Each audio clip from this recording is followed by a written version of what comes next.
Hey all, bit of fleet maintenance on the Beatus Prius. So, yeah, we bought this a little while ago for my wife.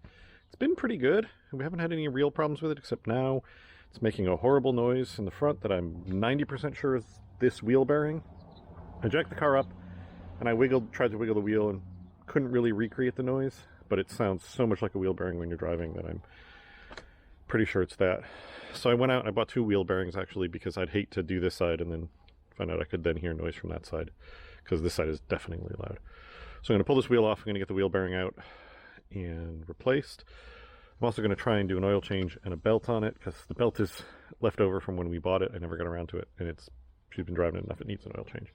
These are a bolt-in hub, but from everything I've seen, they get jammed into the spindle real bad. So it's probably not going to be a nice, easy job, even though it's a bolt-in one.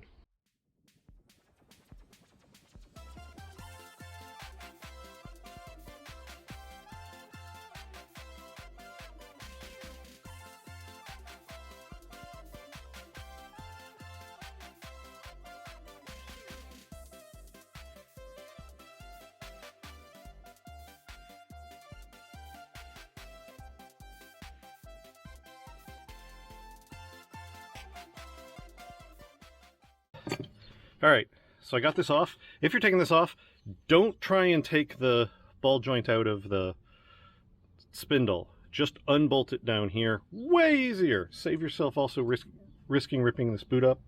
I got a little too clever trying to get the tie rod end off, and I kind of gacked up the ends of the threads. So I may be able to salvage those, I may not. So I may end up having to replace the tie rod, which would suck. But anyway, now that I have this off, I don't know if the camera will, I don't know if the mic will pick that up, but can you hear that? You hear the bearing? You're not supposed to be able to hear anything from these. Any noise and it's bad. So the fact that that's clearly audible means this thing is bad. So I still have the ABS sensor hooked up just because it disappears up in there somewhere, and I'm hoping I can be lazy and get away without it taking it off. But theoretically, if I unbolt these four, I can take the hub out. Realistically, it's going to be rusted in there. So my plan is to take these four out and then get the air hammer out and hammer on one of these ears and see if I can rotate the whole thing.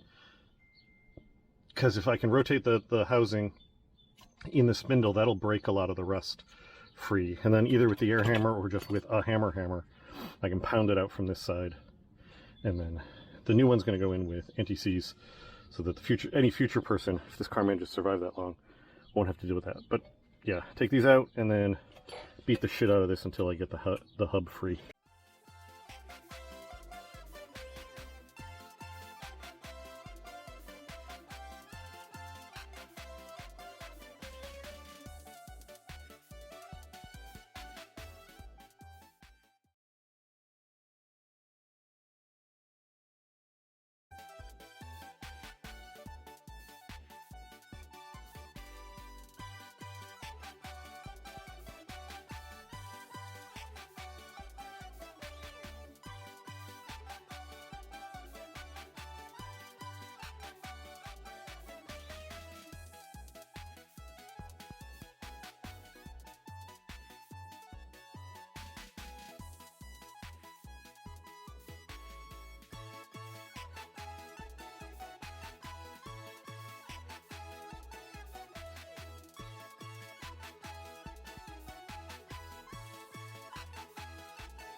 Alright, well, we have a complete fail happening here. As you can see, it's still in there. As you can see, I've made many efforts to get it out with no effect. I actually, after I shut the camera off, I went and tried some things over on the workbench, which also didn't work.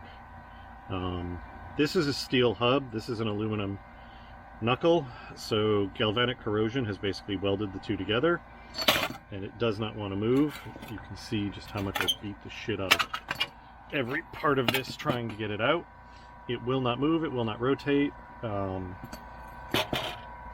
even tried like threading a bolt down into one of these, beating on it with a 5-pound sledge to see if I could crack it loose, sort of by doing that. That did nothing.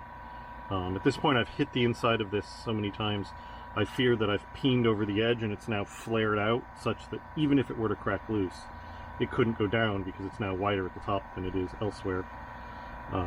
Even if I could get the bearings in the center hub out, this flange piece is stepped. It goes part way in and then shrinks down to stick out the bottom here. So there's no way I could even like cut it to allow it some ability to shrink and get driven out. So this either needs to go and get put in a press and hopefully be able to be pressed out, or I need to go to the junkyard and buy another hub with hopefully a good bearing that I can then either press out and put my brand new one in, or put that one in and hope it just continues to work, and then if it fails, deal with this again a separate time. But at this point I think this one is done. About the only thing left I could also try is heating this up, because steel and aluminum have different expansion rates, but I don't have a real torch, and I don't think I can put enough heat into this given its mass to make a difference with a little propane torch. And it's a few days later, and yeah, Prius is not done. So as you can see, I've been having no success. This thing is in there so bad, like I have absolutely, you know, just beat the shit out of this trying to get it free. It's galvanically welded itself at this point. Maybe if I had access to a press, but even then I don't think a press would get this out, because it's just, like, I can see along the edges the galvanic corrosion that's welded the two pieces together. So I was trying to figure out what to do. Buy a new hub, or buy a new spindle. That's $150. Buy a press, because I don't have access to it, and all the shops around here are so crazy busy right now. None of them want to deal with one of my fiddly little jobs. So I was looking at getting a press, but that's like $150 also. Better, or $180, I think. That's better than buying the hub. But at this point I've beaten the shit out of this thing so much, trying different methods, that I'm not entirely sure I trust the hub anymore. So trying to figure out what to do. Called around a couple places, was going to go to the pick and pull and pull it myself. That would have been about $42, I think, plus a core for this. But then I found a local place. They actually were advertising on Facebook Marketplace, but they're a junkyard that's been around forever. It's not just some dude. And they gave me this, which is the entire hub with the rotor, with the caliper, with the ball joint, and the sensor and everything. This was $35. Like, that's insane. Like $35, and they gave me the whole fucking corner of the car. Yeah, even the hardware they gave me, like, this is crazy. So what I need to do now is blow this thing apart, take the rotor and the caliper off of it, make sure whether this bearing's good, because if this bearing's good, I'm just going to put this hub right on the car. No reason not to. And then if this one is not good, unfortunately the ball joint's bad. I think the other ball joint might be torn too. But if this bearing's not good, it's got even the slightest bit of crunchiness to it, I'm kind of back where I started, but with lessons learned.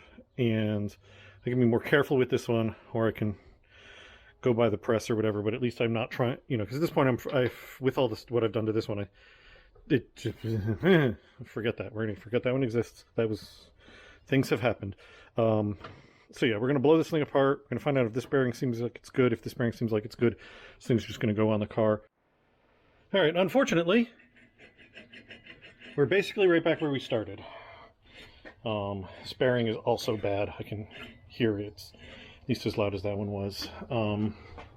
This one looks like it's got similar corrosion. So what I'm going to do with this one, I'm going to try the same trick with the air hammer to see if I can rotate this. And I'm going to try some of the gentler persuasion techniques, as in the ones that don't just have me flailing at it wildly. And see if I can pop this one out. And if I can't, I'll take this to a shop and have them press it out.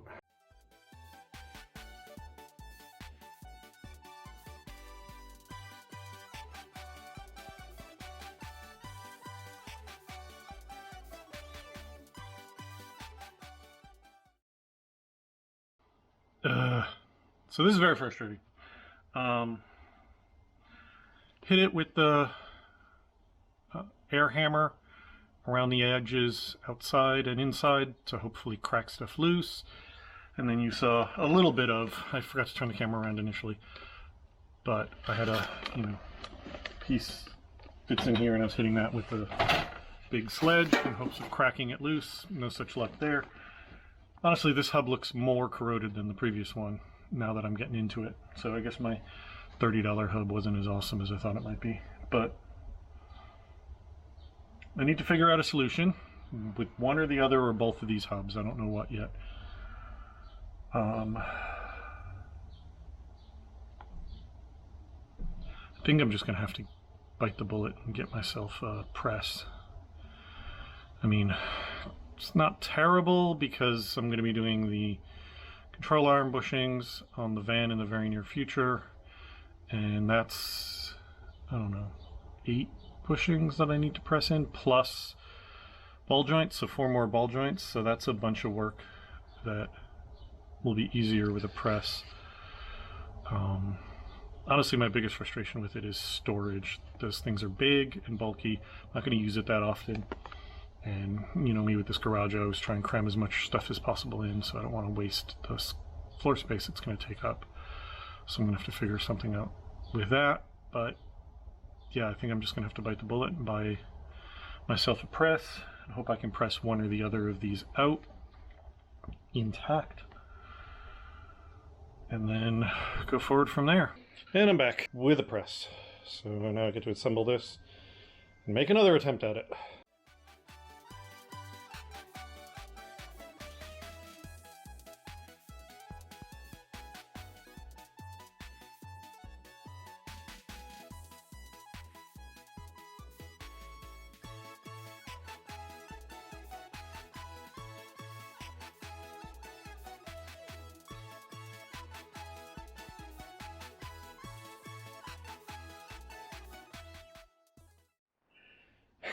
After all that, guess what ain't coming out? So I ended up using the air hammer to drive the studs out of the hub, because the hub is wider than the rails there. So with that driven out, I could put the rotor down, tuck the 2 plates under it so the hub is floating and just the spindle is being supported. And then I cranked it down with pressure on the center. And I don't know how well this is going to show up on camera, but it's literally back feeding, like the oil is coming out when I try to push it. So this is under full tension right now, and that bearing is not popping, and it's not showed any signs of popping whatsoever.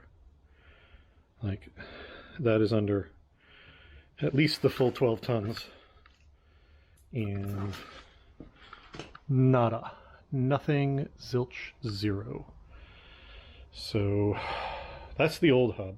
I'm going to try the exact same setup on the new hub that I haven't bashed all up. But yeah, this is not working. And I think this press is probably, if it doesn't work, this press is going to go back, because that's a perfectly good excuse for why the press should not. I'm not going to keep the press if it's not going to do its job.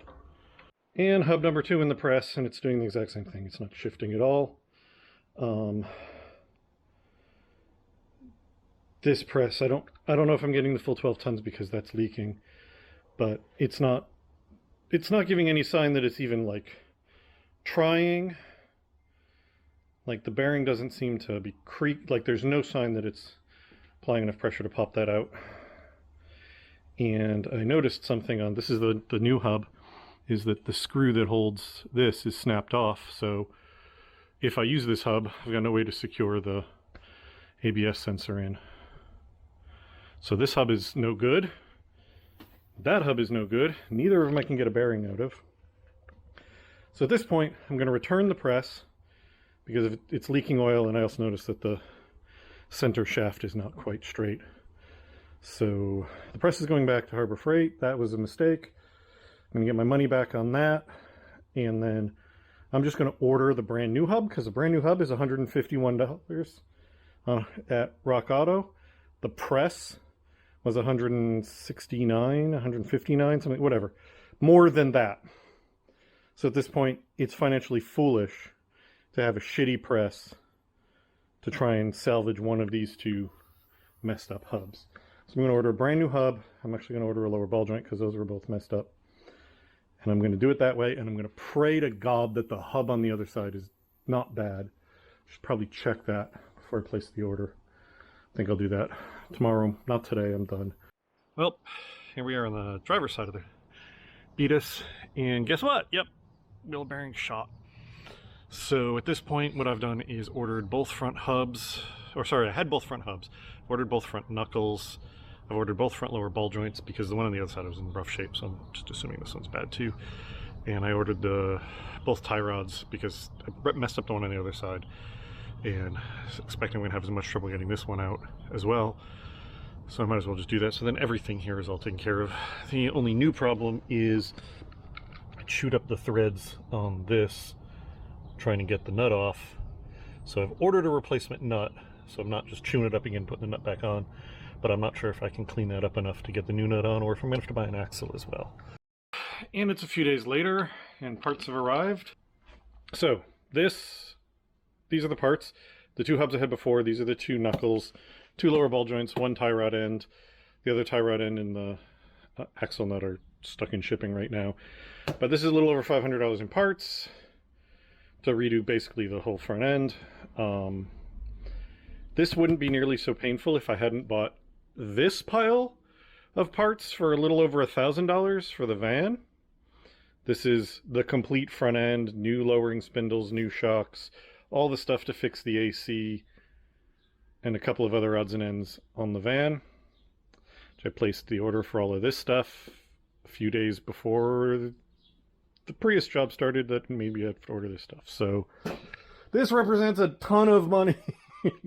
A ton of money I wasn't really entirely ready to spend, but I figured this will be good because it'll solve a bunch of things on the van and get it in really good shape. But now, sometimes life just don't work out. Anyway, I'm going to stick all this in the Prius, see if we can get it working. Like I said, I'm missing one tie rod end. I'm missing the driver's side tie rod end. The only reason I have the passenger side is I damaged it when I was getting the thing off. So if I'm careful about taking the driver's side tie rod end out, I won't actually need the tie rod end on that side, at least not right away. The nut I need because I chewed up the end of the axle. The reason the nut chewed up the end of the axle is because I didn't quite hammer there's a little bit you hammer down with it to keep it from being able to unscrew, and I didn't get that far enough out, so it chewed up the threads as it came off. And I didn't realize it. I thought it was just the rust. So I might be able, with the nut that I have, be able to just bend that far enough back so that it's not actually in where the threads are. And then try and thread that on. I think I'm going to try that before I go buy an axle nut, because if I can't get it to thread on properly, I'm going to have to replace the entire axle because the threads are all gacked up. So I'd better to test it now than spend the money on an axle nut to then spend the money on an axle. But either way, let's just get stuff going. I'm going to assemble the hubs to the knuckles using anti-seize so that the next person working on this car doesn't have this problem down the line. The whole reason that it's got this problem is because Toyota assembles a steel hub to an aluminum axle, aluminum spindle, knuckle, whatever, with nothing in between them, so they galvanically rust to each other. So I'm going to try and prevent that for the next person on the line. And yeah, we're going to get this all, I'm going to get these all put together as much as I can on the bench. And then we're going to put them on the car and see if we can get the car back on the ground.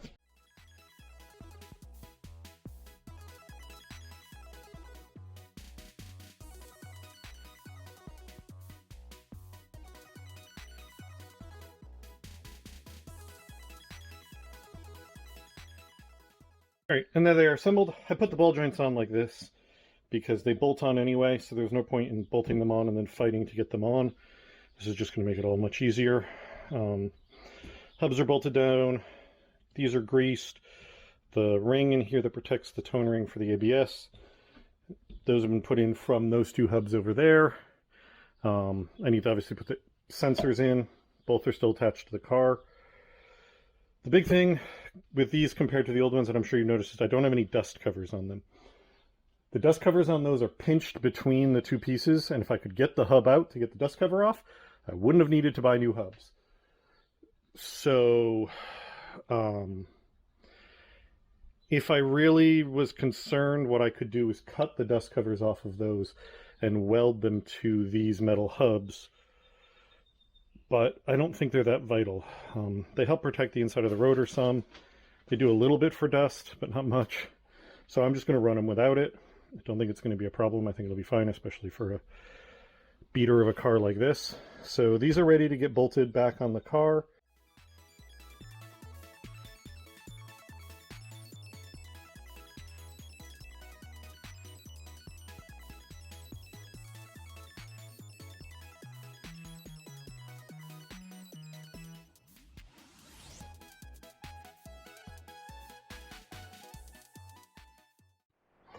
And there's everything back together.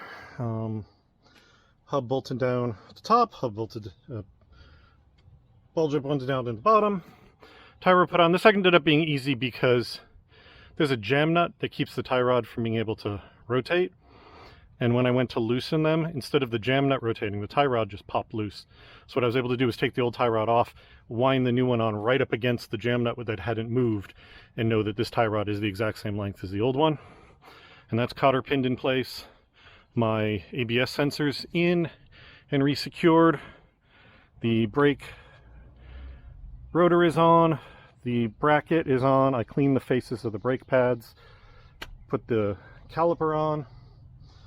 This this nut is back on and staked. Staking is kind of half-assed, but it's fine because getting it on was enough problem. So yeah, this side is theoretically all done. I should be able to put the wheel on, and this side will be done. So now I just got to do basically that exact same thing on the other side.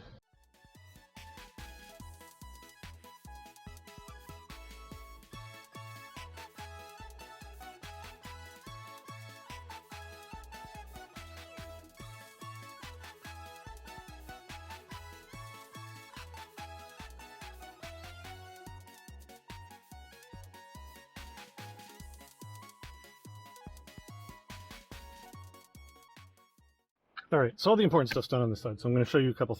So first off, this tie rod. There's a trick I have seen mechanics do, like on videos and everything, time and time again, and it has never worked for me, which is that supposedly you can break a ball joint loose of a hub by hammering here on the hub, and that'll crack it loose. I have tried this for decades. It has never once worked. Every single time I've tried that, I've ended up with a pickle fork in there, prying it out or hammering the shit out of the top of it to get it loose. Tried it on the other side. That's actually how I bashed up the threads, was that wasn't working, so I ended up going at the top here. In this case, I got this so that the top of the castle nut was basically at the top of the threads here, so there's a tiny gap, and then did that, and it popped loose, and I was like, holy shit, it worked. For the first time in my life, it worked. And then there was enough rust on the threads here that without the ball joint wedged in the hub, I couldn't actually spin the nut off. It was just spinning the entire joint in the in here. So what I ended up having to do was get the pickle fork out anyway and get it in between here so I could put enough force on it to be the equivalent of it still being stuck in the hub so I could get that off. So it literally caused me more work the one time it worked. And the nut here actually went on just fine. When I looked at it, the part that had been bashed in that had kind of gacked up the threads, by the time it had gotten all the way to the out, had actually carved itself threads. So I just put a little bit of anti-seize on here to act as a lubricant, and then very carefully threaded it on so I made sure it was actually on those threads, even though they weren't super great. And then rammed it home with the gun, and it actually cleaned. These threads are better than they were before, after it came off. So it's on there, it's on the threads properly, it's nice and tight. I've staked it, so it's good. I don't need the nut, I don't need the ball joint or the tie rod end. So I'm done with, theoretically done with new parts on this. This one I'm just fine. Bolt came out, it came out, it went back in, no problem. Though I'm realizing I actually have to take that off because I didn't clean the end of the little tiny bits of metal from the disintegrating hubs. That's actually going to come back out, but not. The thing I wanted to show you is this. I decided, oh, I don't have to take the caliper off and the bracket off. I can take the caliper and bracket off as a one because I'm not getting at the pads. I'm just removing them from the rotor so I can take the rotor off. And I unbolted it, and then the entire thing just came off with the rotor. Like, I can't get the rotor out of there easily because of the little ridge of metal at the top. So it's just hung up here like this, still grabbing the rotor. I don't know, this amuses the heck out of me. I find this very entertaining. But, so yeah, I'm going to take that on and clean the end of that, put that back in. I've treated this with anti-seize so the rotor doesn't rust to the hub face, because I've had that happen way too many times on cars. And then this whole thing is going to go back on, 2 bolts in the back, and this side will be done. All right, well, we just took it for a test drive and celebratory ice cream, and appears to be all set. No more horrible howling noises. There's a very, very slight scrip from the left front, but I'm like 90% sure that's either just the rust on the edge of the brake rotor, or it's the little dust shield for the tone ring for the ABS just being very slightly off alignment because the axle has a bunch of rust on it. So if that thing's even slightly off, I'm sure it's catching a bit of it. So I'm not going to worry about it. I just checked the lug nuts to make sure that they're all tight, so it's not there's no looseness there, but it's so much quieter. It's so much quieter that now I can hear the slight clunk in the front end from the lower control arm bushings being a little bit shot. But I'm not going to care about that because it's our beater Prius, so a little bit of noise, don't care. But finally this job's done. It's all set, the car's safe to drive again, doesn't make a horrible noise anymore, and I'm just so glad that this job is over. Now I get to work on the other 2 things I own. Talk to you later. Bye.